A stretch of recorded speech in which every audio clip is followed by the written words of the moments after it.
I really feel there should be, or an app of some ilk, right? Yeah, exactly. So now we're live. And we've got, oh, look at this. Okay, so if we promote Nick over to panelist. All right, everybody, good evening. As we fluff our way through what is the start of our monthly Ask Me Anything session, we're joined by Pedro Guimaraes and Nick Eversett. Lovely to have you both here today. Hi, hello, both. Nick. Yeah, good to be here. You're live and streamed, my friend, so no swearing or generally flashing. I'll do my best. Yeah. All right. So look, gathered together as we are, we're 1 week away to the date from demo night. So I thought the best place that we could start with really is, why don't we say, Pedro, what's happening in Lisbon right now and the preparation for Web Summit, and let's talk about what we're going to be doing next week. I think we are a few days before the beginning of the event, and things are being built. You sent us a picture last night, right? Out there by the field. And I was in that area, and I said, "Well, it's funny to send a picture during the build-up," and that's it. And I think already some people are arriving. I would say more people, with those trolleys on the streets, and of course most of them will arrive on Sunday or Monday, but. There's, as usual, a big, I would say, excitement around this because it's a great moment, not for Lisbon only, but I think for everyone interested in innovation and entrepreneurship. So I'm looking forward to next.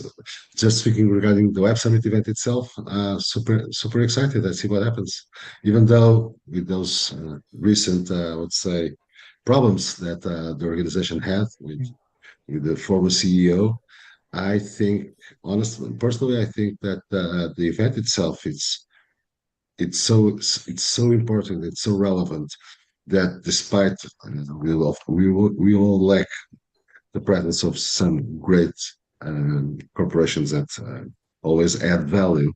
Maybe this creates an opportunity for, I would say, other companies to have more time to absolutely showcase themselves. Yeah, it's a bit more oxygen back in the room, right? But yeah, I mean, when Ori taught me something, and obviously she's got an oracle of knowledge in her head, but she taught me an approach called open space, which I think is really relevant to this, which is the idea that you convene a group of people and you invite who you think should be there, but whoever turns up are the right people to be there.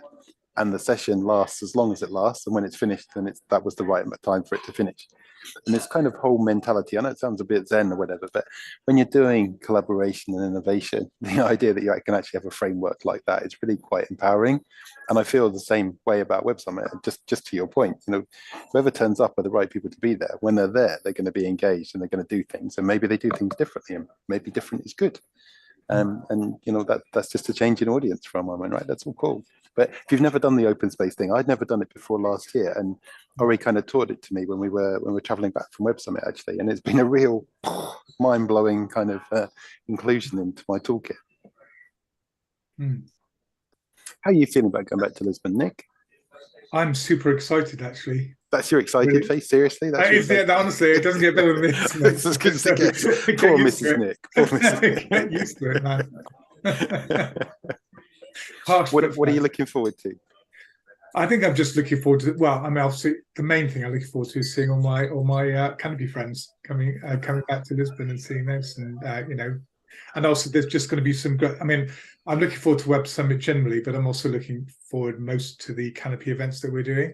So obviously, there's a bit of commercial there, but I am really looking forward to those. You're the CMO in residence, right? But you put a lot of effort into this year's Web Summit, and I can't tell you how much I personally appreciate it. I'm sure everybody else does. And for those people watching this on YouTube or whatever, you probably don't know, but Nick is what we call our Time Lord now. So he is the guy responsible for the TikTok of our events and our week going really well, right? So it's a lot of responsibility. I mean, it's the first time you've kind of taken this step in the Canopy frame, right? So how does that feel? It is really, yeah. So, and I've really enjoyed it. And obviously, I think there's lots of things we can get even better at, and I think that's good. You go to one level, then you go to the next level from there, But I think I'm quite excited about some of the stuff that we're actually offering next week. So yeah, it should be good. And obviously, there's quite a range of things I think that we're offering. Shall I go through them, Stuart? Hey, if you want to, but I don't want to trip you up because the Time Lord, you got to do this seamlessly, right? let's just listen first. What are your expectations, Stuart? Please. What are my expectations? What on Web Summit? You know, whatever. So look, I'm a total geek for anything that's in Lisbon. I love the Web Summit halo effect as much as I like the event itself. So what I really find is that there's so much serendipity. I think one year I didn't go to any Web Summit events at all. I only went to the things we organised and embassy parties. But I didn't go to bed before 2 a.m. and I got up at 6 a.m. every day, and I still couldn't fit everything in that I was trying to go to. And I didn't even go to the conference, right? So, it's an incredible week. And I've met so many interesting people, but a bit like Nick, like at the core part of what I want to get out of next week is actually seeing the people that I already know that are coming together as part of the Canopy piece. And we've done more this year than we've done in any other year to kind of bring everybody together in slightly different ways, right? And genuinely, it's a pure joy for me to come back next week and to be part of that. Watching Nick meet people for the first time that he's never met before is hysterically funny. I really enjoy it, and they all, and seeing the worlds kind of mingle between the UK and the US and Portugal and stuff is really nice as well. So I've got. I was going to ask Pedro. What his expectations are. What are yours? He wants a big hug from Nick. That's what he's looking for. Well, right? He's going to get one. Don't worry. Definitely. And I'm also going to meet in person a few people that I still don't know, and it's going to be next week. So super excited. Of course, I will also share that probably my main focus will be on our events, since we've been trying to develop them best way we can, and I think we created a good set of interesting initiatives, and let's see how they work. We're doing some experiments, right? We are doing some. We are testing and learning. Yeah, exactly. I think we are doing exactly what we preach, which is good.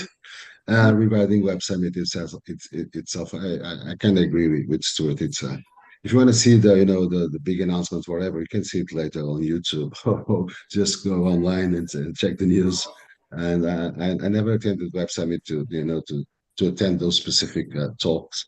I always try to find other, because there's so many stages and so many different approaches. For example, I think I shared that before. One of my favorite is the Future Society stage, where you can see things that are not commonly discussed elsewhere. Okay, and so and of course the main part is networking. It's amazing the amount of people that you can bump into, or that you already know, or that you can be introduced to, and serendipity is a factor that I appreciate a lot, and it has brought me some interesting things in my life. So just being somewhere where there are around 70,000 people that are to a certain extent like-minded should generate something in the end. Absolutely. And so low expectations, specific expectation, super high expectations on being available for being surprised by what the universe is going to bring to me. That's it. I was reminded the other day about the Brian Johnson talk that I saw in 2016, I think it was, or maybe 17, so 6-7 years ago. And his talk was about the intelligence of AI and where it was going to go to. And his startup called Kernel was about supercharging the human consciousness to keep up with what will be the evolution of AI. And now we're 6-7 years later, and really everything he talked about in that keynote is coming true. 6-7 years ago when I saw the keynote, my mind was blown, but I didn't really understand what the full implications are of what he was talking about. But he sold his company to called Braintree to PayPal. He made quite a lot of money out of that, and he spent his time thinking about these kind of things. And he really was leading a future and having an insight beyond my capability. And to now see that play out, I'm thinking, what do you see this year at Web Summit that actually it'll be a decade before you really realize how important it was that you heard that at the time. So let's see. But Nick, come on then, we're going to put you on the spot, Time Lord. What is the Canopy schedule for next week? Right. Obviously, we have a very exciting our curtain raiser. Really, is our tribe party, where friends of Canopy and people who are working with us throughout the week are going to get together, and it'll be a good opportunity for us to get some together on a little bit of a more of a social basis rather than purely kind of networking and business oriented. So that's going to be really nice, and that's on the Sunday. And then on the Monday, and I think this is one of our kind of interesting experiments, Stu, which is the what we call it Investor Readiness Day. So, and this is for startups who are looking for investment, but want to make the best impression, because you know, you don't get that many opportunities to get in front of investors, and you need to make it count. So I think Stu, you and Thomas are going to be riding point on that one, aren't you? We're pretty excited about that. I mean, I love working with Thomas anyway, and you know, big part of how we've come up with this, it's like our brains sparking off of each other, but we're really building bits from what I do at Set Squared in Bristol, what he does at Startup 23, what I teach on the Masters at Falmouth, and our general experience of how to engage, and we're turning that into a one-day mini accelerator program. Part of the joy will be working with you and with Thomas and with Matt, and giving these different lenses onto things. And then what we hope to achieve for people is that it's really targeted at people who are raising for the first time, and that they're coming to Web Summit to meet investors and try and get their seed raise or their pre-seed raise going. So we're going to role play a bit of stuff, so that just to help them be comfortable with a good way to approach investors in a successful way, in a natural way. We're going to look at the kind of assets and the things that they've got, and we're going to help refine those and really make them investor centric, and really just do a lot of stuff which gives them the best possible chance to go into the week. We're doing it on the Monday, which means hopefully by the time they've done it and then reflected overnight, they go into Tuesday feeling confident, feeling certain that they know what they're doing, and giving themselves the best chance of a successful outcome from the week. So even the way we structured the program, we've given people, it's a fee paying program, but we've given them choices about how they can choose to pay. And the main option is you pay the fee to be there, but we put half the fee as a prize, and the person that goes through the day and achieves the most progression, if you like, will win that half of the funds. And what we're really doing in that model, in that test and learn model, is showing that actually you could even turn the investment of time in that day into a profit center rather than a cost center. And if you did it right and we got enough people on the day, actually you can turn your whole Web Summit into a profit center, as well as then going and raising some funds. So I don't know, let's see how it goes. It's all test and learn, right? But we've got a good curriculum, we've got some good people, we've got hopefully some people that need this. That's why we've done it, because we keep being asked for this stuff. So we're doing it in one big hit, and let's see where we go. What do you think, Pedro? Do you think we're going crazy with this, or do you think it'll be fun, or you're just watching to see if me and Thomas crash and burn with this one? We're going crazy, which is great. Thanks for that, buddy. The definition of insanity by Einstein was something like, keep doing the same thing and expect a different result. And that's what we're trying to, at least, do not look insane. So we're trying to do different things. So people keep asking this, and we keep trying to provide this type of support on investment readiness. And this time we decided to create a mini accelerator one-day program. Yeah, let's see how it works. Yeah, and I think we're giving it something a bit special. I think you could go to a lot of places for investment readiness, or an EIR can help you, whatever. But we're using quite a well-trod process with a little bit of Portuguese flair and a little bit of different lenses matched in as well. So Thomas is very, very different. We come at things from such different places, but we end up usually in roughly the same answer. But it's better because we got there almost independently. So I'm looking forward to that. And people keep asking support on this type of thing, and we exist to support founders. So we just created a new format to deliver the same type of support that we've been asked. And I think we'll keep on finding the best format, but we're trying this one. And the only downside is that it's on the Web Summit event day, so maybe some people will decided to attend the event itself. But it's an option, and life is made of options, and options have upsides and downsides, and we'll see. Absolutely. All right, so then Tuesday we've got a bit of an internal load of things, haven't we, from a Canopy perspective. Some photo shoots. I think a few people are doing their stock shots and stuff, and we've got some meetings about the future of Canopy and our 2024 agendas and all that kind of stuff. I know you've been building a new website, Nick, haven't you? So yeah, I'm working on that. I need some help, and obviously we got some activities booked on Tuesday to do a bit of a deep dive into that. So obviously Matt's coming over, and he's a he's a website expert. So, he's the CxO in residence, right? And he builds these. Well, things exactly. If he doesn't know how to do it, then nobody does. So yeah, so he's going to be really, really helpful. I mean, my view is that let's get something that, let's not make the perfect the enemy of the good here. Let's make something that will work, and we can always improve on it. So you know, so that hopefully with Matt's help we can get there. But then Wednesday's the big day, right? Wednesday's the signature day.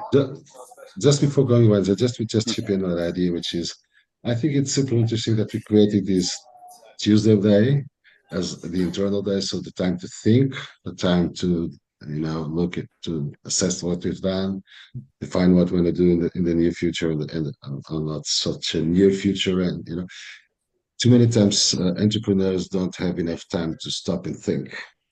And I think that creating this day, that we have a lot of our team together in Lisbon just to stop and think, it's I think it's a good testament of the importance of doing that. And I'm happy that we decided to do that. I think it's important to share that with people. Sometimes you just need to stop and think and discuss, and then get back to to the turmoil of the activity and the challenges and the problems, and and investors and MVPs and bugs and whatever it is, wherever you are, I think it's hugely important, Pedro, and I've got to be honest, until I started doing anything more academic and actually teaching at university and going through that kind of process, I valued reflection. I definitely valued retrospectives, things like at the end of agile sprints, but I never, I would say, deeply reflected. And they encourage you to do a lot more of that in academia. And I don't know if I'll ever do the full extreme of what's encouraged, but it genuinely is a winning formula to stick a bit of reflection into your world on a regular basis and make sure you're looking back at what you did and thinking, hey, what was the motivation? What was achieved? What's the win out of this? What's the loss out of this? And so on. I think it's huge. Maybe it's something about getting old, Pedro. I mean, you hit the 50 and maybe you do more reflecting just naturally. I don't know. Let's see. But what else is happening in the signature day, Nick? Tell us. So yeah, so we got Wednesday as our big day, and I'm going to come back to two events in a second. I'll circle back to those, but the main event for Wednesday is our demo night. The main demo night starts at 7 and finishes at 9, and but we have for those who would like to turn up a little apero, a few drinks to sort of say that again. Let's see if you can get that right. What is it? Apero. Apero? Yeah. Not a pair of what's it? A pair of O's? No, it's an apero. Okay. I'm just you just doing. The English jokes are out. Me up now. I'll get some tuition from Pedro when I come over. Are you from Bristol by any chance? Stop it. And then so we got little drinks in advance for Bulu early. We're going to invite all the participants over, and I think, Stu, you've invited some of the investors that are coming along as well.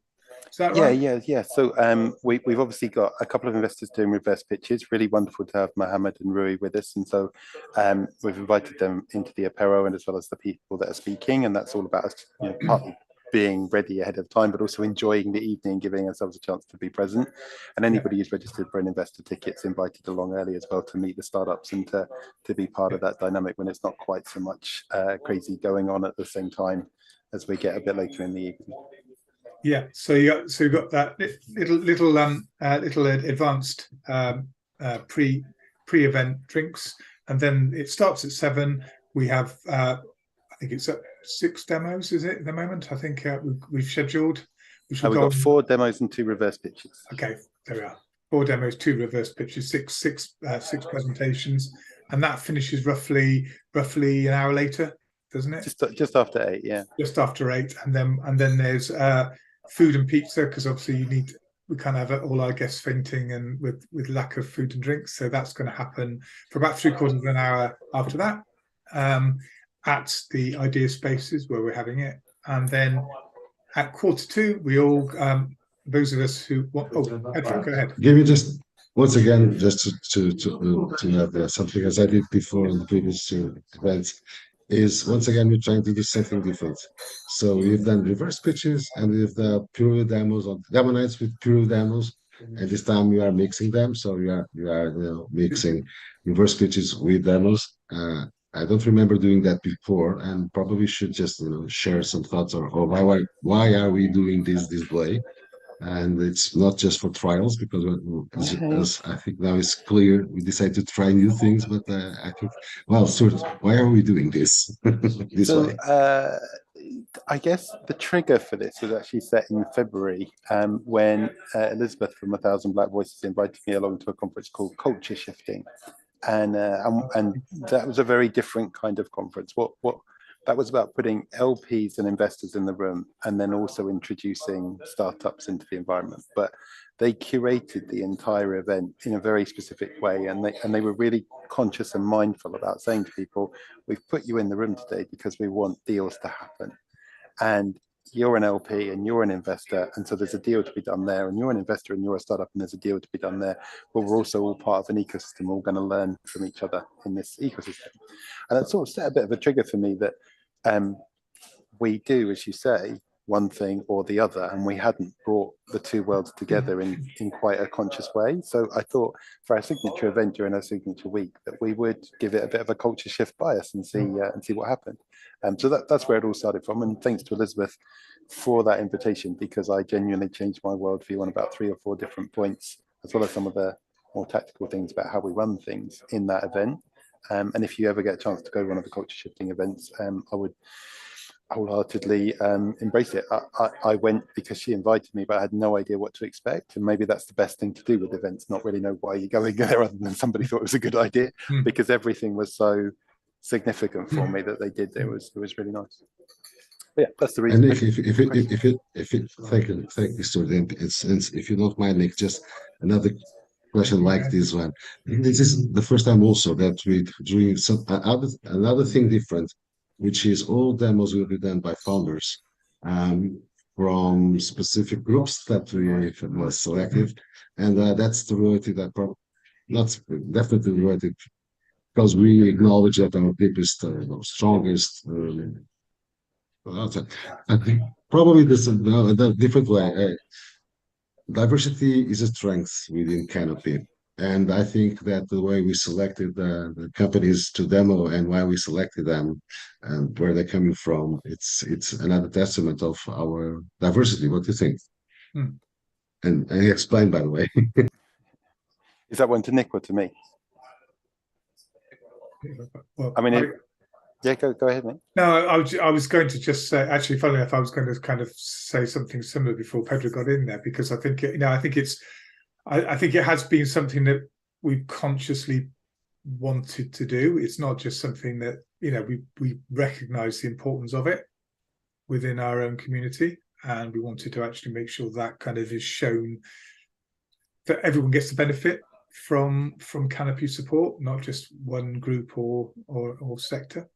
And I think that's really important for us going forward. I certainly, very keen to do that and to, push that forward.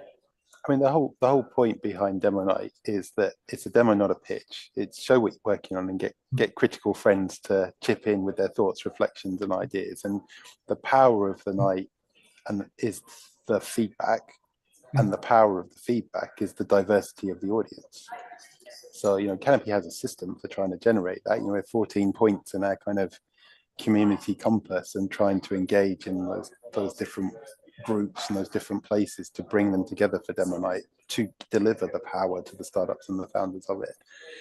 But equally, one of the joys of doing this stuff in Lisbon has been how much multicultural, multi-generational diversity there's been in every audience that we've done in person. And so I've done this in India, I've done this in Boston, I've done this in the UK, I've done this in all sorts of places, but it genuinely showed the best diversity in Lisbon in all the different events that we've done. And that's also shown the better strength, right? So we've had a really strong community who've learned from each other, who've shared with each other, who've critiqued each other, who've supported each other, who've criticized each other, and everybody's got better for that. So we've kind of tried to take that to the next level again with the way we've collaborated and built things for this Demo Night. And isn't it a joy to collaborate with these kind of people? I mean, we've been planning this since the day after last year's Web Summit. For the last 6 months, we've been fairly intensively collaborating with these people, and they with us. And for the last 3 months, and since the summer for sure, in a big way, right? And it's a genuine joy to meet and work with and collaborate with and share a journey with people like Dora and Elizabeth and Vlad and all the others, right? This is something that you might go through your whole life with and not actually experience. But I hope by doing it this way, we are really not just standing up and saying, hey, everybody, diversity is a strength. We're just showing everybody, without even having to say a word, that there is strength and resolve from this diversity that adds value to everybody who's doing it and who's there. Yeah. A bit like when we ran a female founder event, we never announced it as a female founder event. We just had 5 really good founders who were women, and we had a panel of 5 really good investors who were women. And we never said it was a female founder event. We just called it a normal demo night. And it took most of the audience at least half the evening to realize that they were a female founder event, because they were just recognizing that there were really good people in front of them. They just happened to be women. And they did talk about unique challenges from their perspective, and they did invest in a different way with a different lens. And people suddenly started to realize why it was different. And that was the joy of it, that we're not telling people that things are important. We're just showing them. Yeah. Yeah, we're showing ability and seeing smiles. Yeah. You know. Yeah, and let me add something. I'm a lucky guy because I already know all the founders that are going to be making the demos on that event, and it's amazing how different, and they are so different, the founders and the ideas, and at the same time they are all so inspiring. You know, it was incredible because I already talked to all the 4. Okay, and so one is coming from, I think we can say the origins, right? One is coming from Taiwan, okay, from the G Camp cohort. The other one is coming from 1000 Black Voices, and it's British.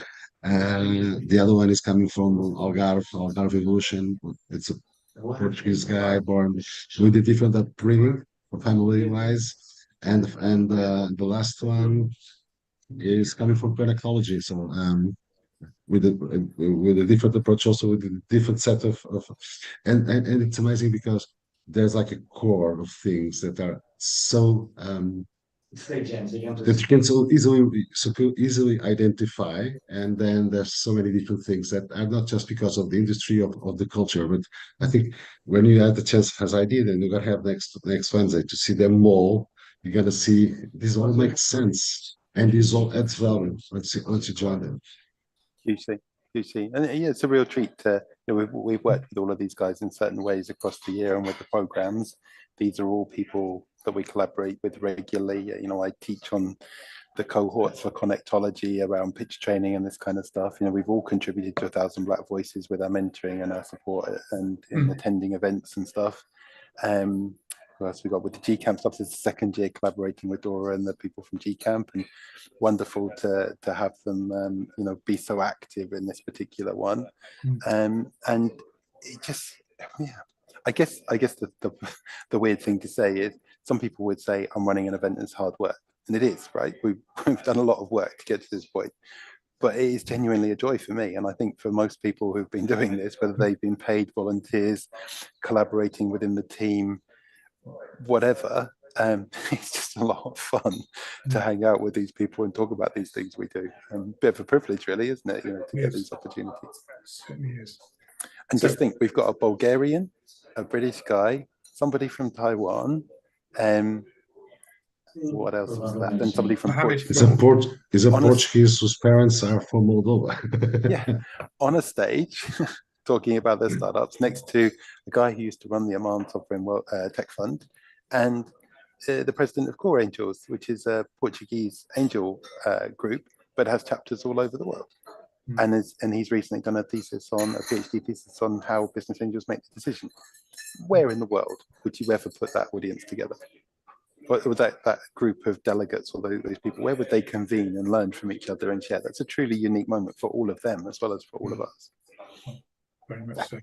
Waxing lyrical, I think, is the English phrase. No, it's all good. I'm very excited about it. So I don't want people to miss that, because there are 2 other, well, first of all, there's an after party after demo night, so the fun continues at the Evolution Hotel for the most expensive Pragos in the land, but it's still the best. It's got to be all about the onions, right? Yeah. Well, they're worth it. They are worth it. But just before demo night, we have 2 other opportunities for people to get support from Canopy. So from between 5 and 6, there's a we'll be calling it a mentor speed dating, but in effect, it's an opportunity for founders to meet members of our Canopy In Residence team. We have a group of, I can't remember, there's at least a dozen of us, I think, all with different skills to offer startups and more mature businesses as well. And many of those are going to be there. If you want to go and talk to one of our founders and see if there's any way we can help you, then you can have a short chats. And I'm sure if there's a chemistry, if it works, I'm sure there's opportunity to sort of meet up and build a relationship that way. So there's that opportunity there. And before that, we have even better opportunity, which is some hour-long free coaching from some of our in residence team, where Pedro being one. I think, Stu, hopefully you may, I don't know whether you'll be around to do that, but or you've got other things to do. Probably you may have. I think I'll be running around with my head in my hands. I think you might have to do that. So, but we got a group of our in residence team who are available during the afternoon between 12 and 4 to be able to do some more in-depth coaching with founders. If people have to book those sessions, right? Yeah, I seem to remember at meetup.com or something. Yeah. So we that's at the moment, that's my primary job over the next few days and coming into next week, is pushing that one and getting that promoted. We've set up a form so we can collect all the information, and I've set up meetups and LinkedIn events, and I'll be kind of promoting those over the next few days. Like everything in Canopy, it's opt-in, right? So this is about people saying, I've got something I need help with, and we've got people in place to come and help them. If nobody comes, then it's all good, because we all just get to hang out. And if they do come, then we get to help, like good entrepreneurs in residence and CxOs in residence that we are. Yeah, and it's a good testing. Go ahead. Okay, so just add something regarding the 1 hour sessions. Why 1 hour sessions, and why do you need to apply with some information, added information? Because we are, of course, we are happy to be together, and as Nick just described, we have different opportunities in different timings to be together, including by the end of that day on the after party. But our major concern is impact. So we try to ensure that we deliver the biggest amount of value, or the biggest impact possible. And on a speed dating, on a 15 speed mentoring, whenever you want to call it, in 15 minutes, well, the best one can hope or expect is, okay, here's something I need to talk with. Because the 15 minutes just fly. Even if there's 30, it flies, because once you stop explaining your company and your problem or your challenge, the time is out. So we decided to create these 1 hour events, and you need to give some information up front, so you can sit in front of someone that is knowledgeable, that we will pre-screen the things you're telling about yourself and your needs. And you're going to pick someone from our team that you think is the right fit to help you specifically with that need. It's a 1 hour session. It's for free. And we're trying to make it as much as possible really 1 hour conversation with added value, and not like you spending most of the time explaining who you are, why you're doing this, and why you're struggling with that problem. Let's try to shrink that part, and so that have like at least half an hour to 3/4, 45 minutes of real added value conversation, real interesting conversation that can progress or not. That's not the main point. The biggest point is to create an opportunity, once again, like the Sorority program. It's a test. Let's test this. Let's try to create the conditions to sit in front of someone that can really help you with a specific need, or point you on the right direction. And if we find that it's relevant and useful to you, if not, if you just want to meet people that can help you in the future, just show by the speed mentoring session, and it's so different formats, the same goal, trying to meet people that can help us. Well, I think the aim of the hour-long coach, just to sort of build on what you're saying, Pedro, is that the coachee, the person coming to it, the aim will be for them to come away with some next steps and outcomes that they can actually take forward. Even if that's moving into further coaching, maybe, or maybe they can take that away and make a change in their own startup or organization. That would be a win. Either of those would be a win. It just reminded me of something that I'd completely forgotten, which is when we used to run what we call the startup sessions in Boston, which were the equivalent of demo night.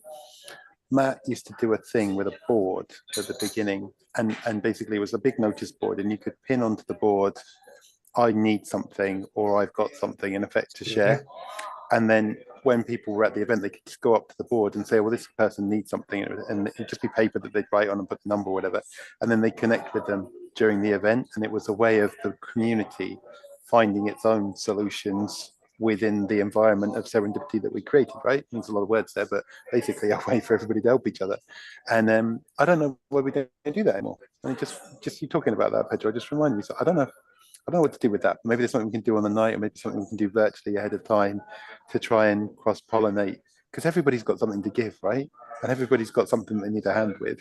So that all we got to do is find a way to put the right people with the right people, and there could be a lot of value from this. Yeah, I wonder if we could do a virtual notice board that we could give people access to.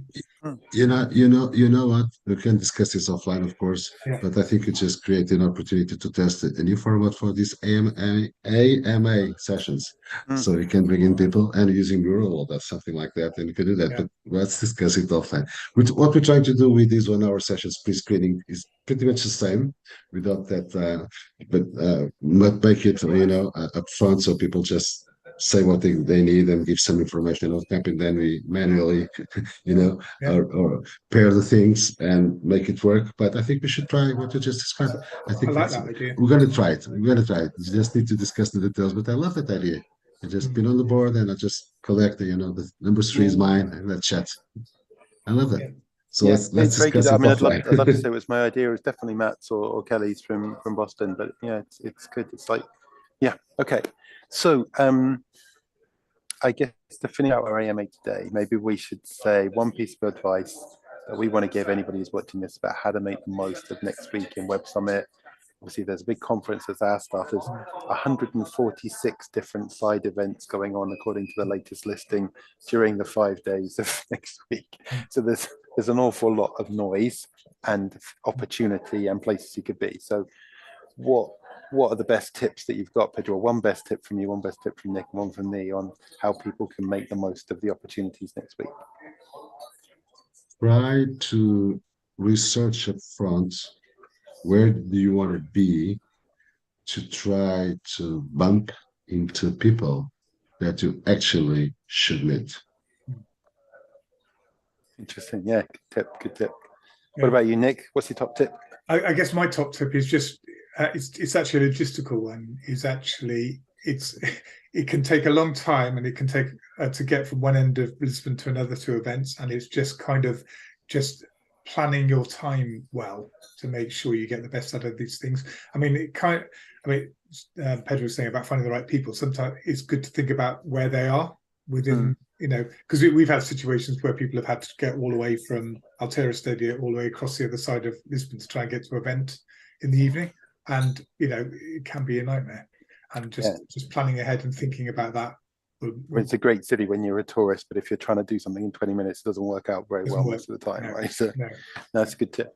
I guess I would give a bit of generic top tip for me, which is for every conference really, which is I always go to a venue, a conference, an event, like knowing the 3 to 5 things I absolutely want to achieve, and I've pre-planned, arranged meetings, worked it all out for those things, and then I allow myself to have the opportunity of luck with other things.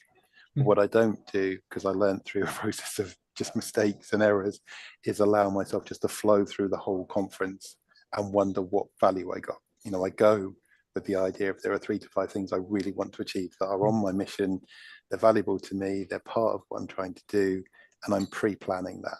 But you can't leave behind the fact that there's a massive amount that you don't know what's there. So you allow that flow to happen at certain times. So I might allow 2 or 3 hours to just wander around, to meet random people to talk about random things and to see if a Brian Johnson kind of keynote floats into the horizon, right? But I don't let the whole week get driven by that flux. So that would be my top tip. Plan something and allow other things to happen. If I may, yeah, I think it's a great two great tips. Another thing I would like to share is that has happened to me before. So Web Summit takes a lot of time for a specific amount of days, which impacts on the days after. And I've seen people like, booking a lot of or deciding to make a lot of follow-up meetings or calls or whatever post-event with people they met there. And then it's Thursday, people that are getting back to their normal lives, their jobs, their companies, their whatevers. And like a week after, there's a sense like, gosh, I should have called, I should have sent an email. Yeah, that's really true. Be realistic, You need, let's say you and I meet there and say, you need to talk, let's set that for the next week, not for the end of this week. Let's say next Wednesday, something like that. Because otherwise, it's going to be so frustrating for both parties. One will say, the guy needed to talk to me, then disappeared. And on my side, I'll be, gosh, I'm telling you that specific person. It's so rude and so stupid because it actually add value to me to do that. So since we talked about being realistic, I remember that because I made that mistake once and I'm still trying to recover. I mean, for other conferences, not for Web Summit, but for more B2B things that I've done in the past, I genuinely, 1 week after the event, before I go to the event, I put in the diary slots for follow-up meetings, and then I fill them at the event, but they're already reserved. So I go to the event knowing I've got time. I don't ever do that for Web Summit, but that's a really good point. Maybe I should. Hey, we're reflecting again, right? I knew there was value in it. Okay. All right, well, that feels like a really good place to stop, apart from to maybe summarize with the idea that it is supposed to be fun, this whole Web Summit malarkey, right? And genuinely is a joy in our lives to have this moment, to convene, to come together as a community. I'm really looking forward to it. I've already got a smile on my face from some of the conversations this week about people who are also looking forward to it. So look forward to seeing both of you on Sunday night for our first in kind of Canopy get together. I'm looking forward to a good week. Is there anything else you guys want to say to finish out our AMA? I just want to say something weather-wise. If doesn't change the forecast, just it's going to have some rain on the Wednesday. It's so British. Bring in the weather forecast. But the temperature will be in Celsius between 15 and 21. This is most acceptable. So it's lighter jumpers and an umbrella rather than big woolly ones, right? Is that what you're saying? So it's going to be the normal Lisbon we all love, with lots of light and warm weather. And it's so good. It's so good to be hosting, not the event, of course. The event, it's great to be hosting it, but this invasion of talent, of creativity, of energy, such a great vibe for us. It's super exciting, trust me. Well, in summary, bring your coat. And I guess we should finish out then just by wishing our tour and everybody at the Web Summit team every success next week, because they've had a lot going on. There's a lot to do, and it's a real huge connector for Portugal, for Lisbon, for the whole ecosystem to have this Web Summit stuff happening. So good luck to everybody, wishing you every success, and look forward to seeing everybody in Lisbon next week. Cool. See you in Lisbon.